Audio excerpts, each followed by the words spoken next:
Hello दोस्तों, स्वागत है आपका आदि सर की क्लास में। उम्मीद करता हूँ कि आप बहुत अच्छे होंगे और मन लगाकर अपनी परीक्षाओं की तैयारी कर रहे होंगे। दोस्तों, आज मैं बहुत महत्वपूर्ण विषय लेकर आया हूँ।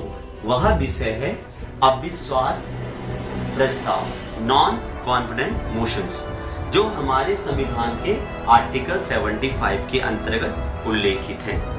दोस्तों, आपको विदित ज्ञात होगा कि अभी हाल ही में विपक्षी दलों के द्वारा मोदी सरकार के खिलाफ एक अविश्वास प्रस्ताव सदन में रखा जाना है, जिसकी मंजूरी लोकसभा स्पीकर के द्वारा दे दी गई है।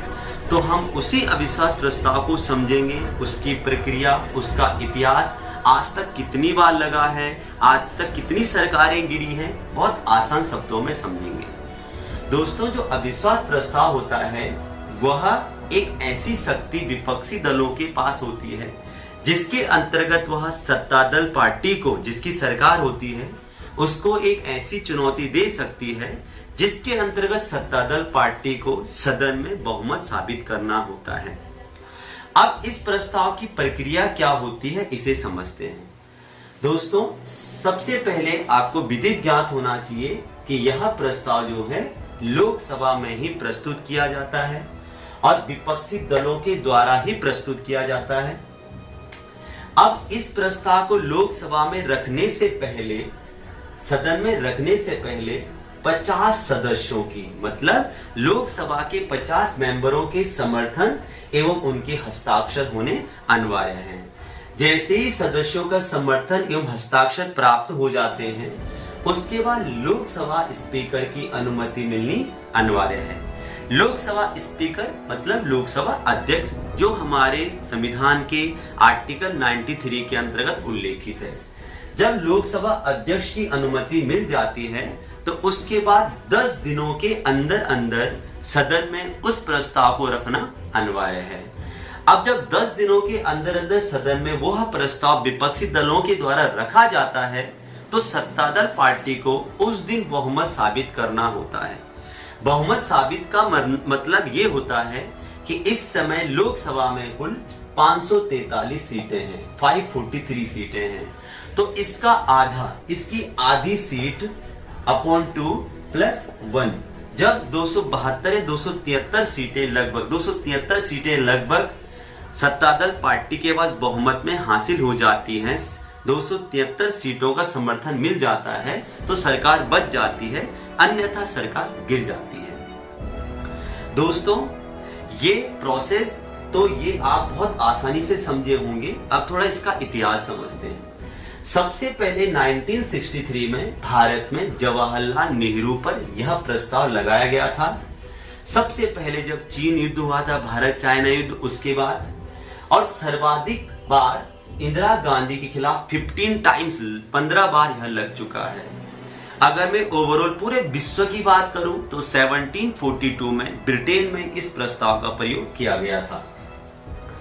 वर्तमान में प्रधानमंत्री हमारे मोदी जी के खिलाफ ये दूसरी बार लग रहा है।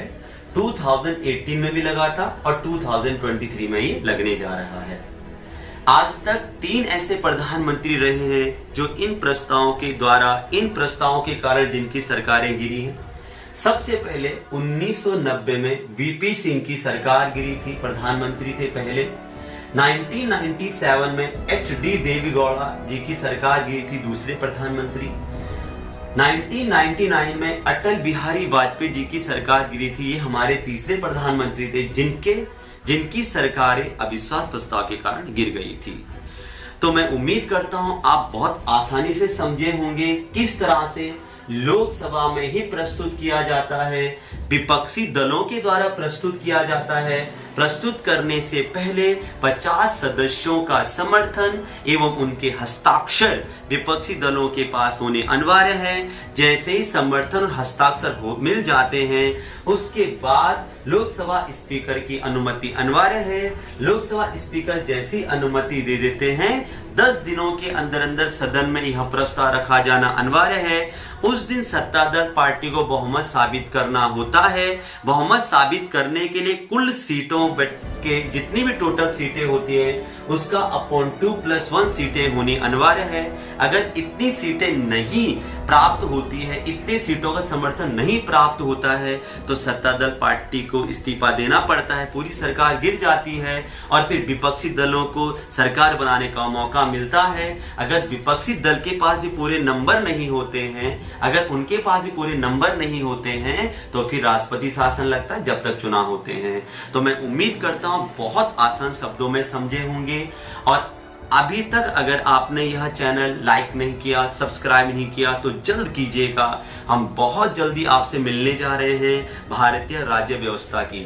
तब तक मन लगाकर मेहनत करें और कह दो उन नकारात्मक हवाओं को कि हमारे हौसले इतने बुलंद हैं कि हमारे कदम नहीं डगमगाने वाले हैं, क्योंकि हम वो चट्टाने हैं। हम इतनी सकारात्मक ऊर्जा लेकर आए हैं कि अब हमने हर हाल में सफलता प्राप्त करनी है। उम्मीद करता हूं आपको ये कक्षा बहुत अच्छी लगी होगी और ऐसे ही आप हमारा साथ बनाए रखना। बहुत जल्दी आपको भारतीय राज्य व्यवस्था, भारतीय इतिहास, भारतीय अर्थव्यवस्था, भारत का भूगोल, विश्व का भूगोल, सामाजिक व्यवस्था, पूरा सामाजिक ज्ञान आपको दिया जाएगा। और मैं उम्मीद करता हूं कि आपके आने वाली जितनी भी परीक्षाएं होंगी सबके लिए वो उपयोगी होने जा रही है। तो जल्द जुड़े, लाइक करें, सब्सक्राइब करें। आप सभी का धन्यवाद, बहुत बहुत धन्यवाद।